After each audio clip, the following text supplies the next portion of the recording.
Santhosh trophy football ഫൈനലിന് സാക്ഷ്യം വഹിക്കുവാൻ Kaloor Rajendra stadium ഒരുങ്ങി.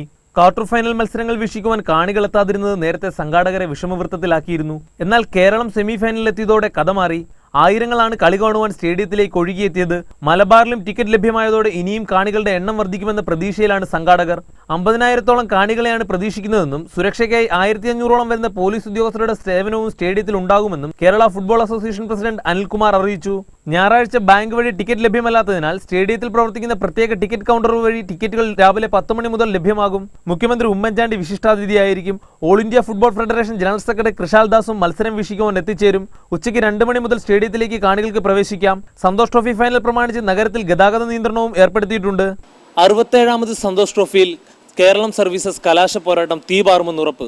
ഒരുക്കങ്ങളെല്ലാം പൂർത്തിയാക്കി കലൂർ രാജേന്ദ്ര സ്റ്റേഡിയം ഒരുങ്ങിക്കഴിഞ്ഞു. ക്യാമറമാൻ അനൂപ് ചിറക്കാക്കോടിനൊപ്പം ജോസി ബാബു, കേരള വിഷൻ, കൊച്ചി.